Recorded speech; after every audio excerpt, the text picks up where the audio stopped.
Do you know what it feels like to eat something delicious, to savor every bite, to compliment the chef, and then discover what you've really been consuming? In 1978, in a small town called Hollow Creek, people lined up every week for Matteo Vargas's famous sausages. They won blue ribbons at county fairs. Restaurants praised their tenderness. And then, 40 years later, a detective opened a freezer door and discovered why. This is the story of how an entire community unknowingly participated in something unspeakable. The summer air in Hollow Creek hung thick and sweet in 1978. It was the kind of town where nothing ever changed, where doors stayed unlocked and everyone knew everyone. At the heart of it all stood Vargas Meats, owned by a man everyone loved. Matteo Vargas was 56,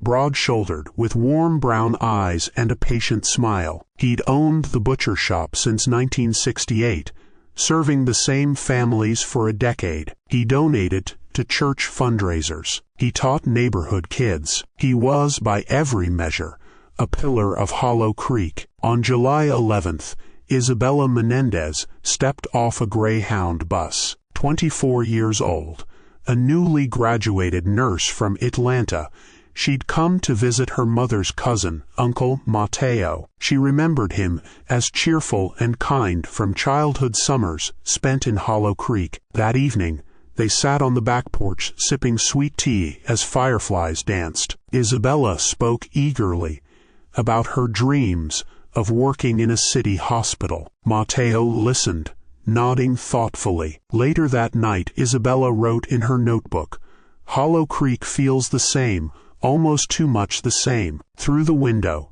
she heard the steady rhythm of water running, the metallic scrape of knives being cleaned. She fell asleep to the hum of refrigeration units. The next morning, the bed where Isabella had slept was perfectly made. Her suitcase was gone. On the nightstand lay a folded piece of blue stationery. "Uncle Matteo, I decided to leave early to prepare for my new job. Thank you for the visit. Love, Isabella." Matteo called the police. Sergeant Nolan Pierce arrived, read the note, examined the room. Everything seemed in order. He checked the bus station. No woman matching Isabella's description had purchased a ticket. When he called Isabella's mother in Atlanta, Rosa answered with confusion that turned to worry. "She would have called me. She never travels without letting me know." But without evidence of a crime, the case remained low priority. The missing person report noted no signs of foul play, likely voluntary departure. By the end of the week, talk faded. Customers returned to Vargas Meats, praising Matteo's sausages. When asked about Isabella, he'd sigh, "She's young. The world calls to them." At night, lights in the shop burned late. Neighbors thought little of it. Matteo often worked late, perfecting recipes. In Atlanta, Rosa waited by the telephone every evening, but the silence stayed unbroken. What no one could have guessed was that Isabella's disappearance would not be the last. In August 1979, exactly 1 year later, Miguel Serrano arrived, 21, Isabella's cousin, a quiet agricultural student from San Antonio. 4 days later, Miguel was gone. A note appeared on the same blue paper. "I've been offered a position on a farm near Baton Rouge. Left early this morning. Thank you for everything." Pierce added Miguel's name below Isabella's in the file. Again, no evidence. Just another young person who apparently left without saying goodbye. The pattern continued. In 1983, Elena Torres vanished after 3 nights. A letter arrived at her parents' home in Mexico, postmarked Louisiana, claiming she'd met someone. In 1985, 2 more relatives disappeared. By decade's end, at least 5 family members had vanished after visiting Hollow Creek. Their stories, scattered across different jurisdictions, invisible in a world without databases. Meanwhile, Vargas Meats thrived. Matteo installed new freezers, remodeled with oak panels. His sausages won blue ribbons year after year, celebrated for their unique tenderness. The Hollow Creek Herald featured him, the taste of tradition. The photograph showed Matteo smiling beside glistening cuts. No one noticed the pattern. The victims came from other towns, disappearances too spread out for connections to be seen. Whispers occasionally rose about relatives who never seemed to leave, but whispers die easily in small towns. Matteo's generosity made it impolite to suspect him of anything. Now I need to pause and tell you something that will completely change how you've been hearing this story. In the dark hours after closing, neighbors sometimes glimpsed light in the shop, heard the steady thrum of refrigeration units, smelled something faint but unfamiliar. They didn't stop to ask questions. In Hollow Creek, questions were for outsiders. When Matteo turned 70,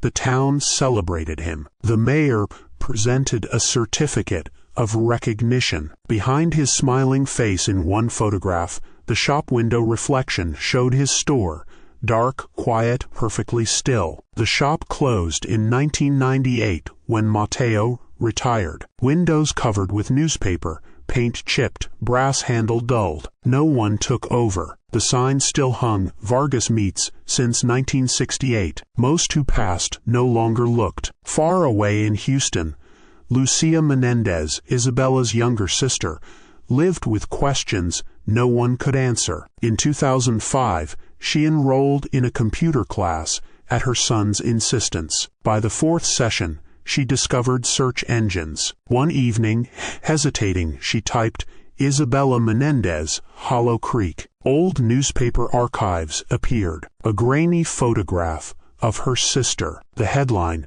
Young Nurse Disappears While Visiting Family. For 30 years, she'd imagined the world had moved on. Seeing it preserved made the loss feel new. She continued searching at night. Missing relatives, Vargas family, Hollow Creek disappearances. The same names surfaced repeatedly, always connected to visits in Hollow Creek. 5 names total. She printed everything, highlighting patterns. Late one night, she found a missing persons forum and posted it about Isabella. Hours later, someone replied, You're not the first person to ask about Hollow Creek. There were others. For the first time in decades, Lucia felt less alone. She shared documents with the volunteer researcher. When she pressed send, her hands trembled. She whispered, I'll find you, Bella. I promise. In 2020, Hollow Creek police began modernizing files. Detective Harper Quinn,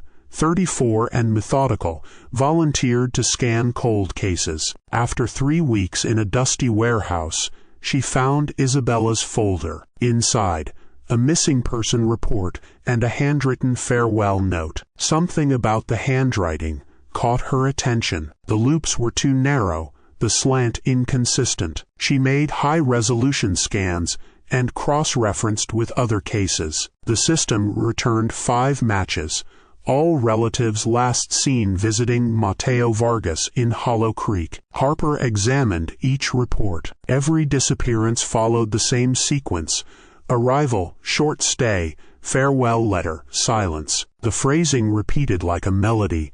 Left early, thank you for everything, I'll write soon. She compared timelines with Vargas's business records. Each disappearance coincided with increased sales, followed by feature articles or fair ribbons. She compiled a 20-page report. Her captain shrugged.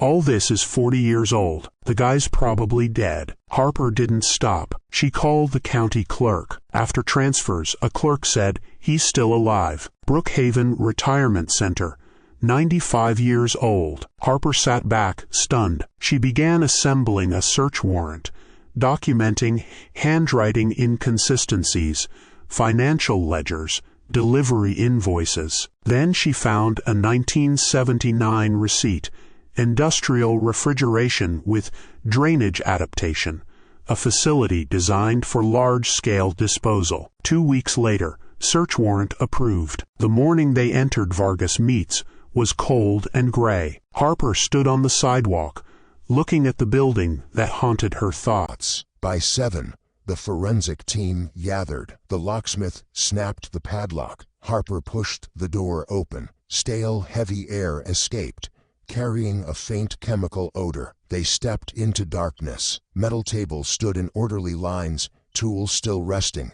Cleavers, bone saws, scales coated in dust. Start with surface testing, Harper said. Within minutes, pale blue patterns appeared across the floor, under luminal streaks not consistent with animal processing. Some trailed toward drains. Harper knelt and lifted a rusted grate. Inside, bone fragments mixed with congealed residue. Bagot, the final freezer, the largest, was bolted with external hinges. A technician brought a crowbar. The hinges groaned. As the door opened, stale air rushed out. Inside, wooden boards created a false floor. When they removed the boards, a shallow compartment appeared, sealed by plastic. Beneath, personal belongings. A leather wallet with a photograph, a silver wristwatch with initials, earrings, and a folded letter on blue stationery, identical to Isabella's note. The handwriting was different, the same hand imitating another. Tag everything, Harper said. In the living quarters, she found a framed newspaper clipping. Vargas wins County Fair ribbon, 1982. Below it, a note. There's love in every piece. Behind a cabinet, wedged tight, a small leather-bound notebook. Inside, neat handwriting. First pages looked ordinary. Cuts, curing times, prices. Then entries grew strange. Phrases in Spanish, half-coded. The younger ones preserve best, less sinew, more purity. She turned another page. Columns of numbers with initials. IMETAP, RJ, CV. Matching her victims. Next to each, a date, a weight, a dollar amount. At the bottom, family adds the best flavor and costs me nothing. Harper closed the book, hands trembling. A week later, DNA results arrived. Samples from drains tested positive for human biological material. Partial profiles matched Menendez descendants. Bone fragments were human. Within 24 hours, the arrest warrant was issued. Harper led the operation to Brookhaven Retirement Center. In a small room overlooking the water sat a man in a wheelchair, thin hands but alert eyes. Mr. Vargas, I'm Detective Harper Quinn. He turned slowly. After all these years, I wondered when someone would come. Harper read the charges. He listened, expression unreadable. When she finished, he nodded. You've done your work well, better than they ever did. Back then, you're under arrest. Do you understand your rights? I do. Then, with a faint smile, you know, they always asked what made my sausages so special. I told them it was family. They laughed. No one ever listens to the truth when it hides in plain sight. The trial began. 3 months later, the courtroom packed. Lucia Menendez sat with her sons, clutching a handkerchief. Vargas was wheeled in, oxygen tank humming. The prosecution presented evidence, DNA analysis, personal belongings, the notebook, handwriting matches. The most powerful moment came when Lucia took the stand. She held up Isabella's photograph. My sister wanted to help people for 40 years. This man let us believe she'd simply walked away. He stole not just her life, but our peace. The courtroom fell silent. Vargas looked at her,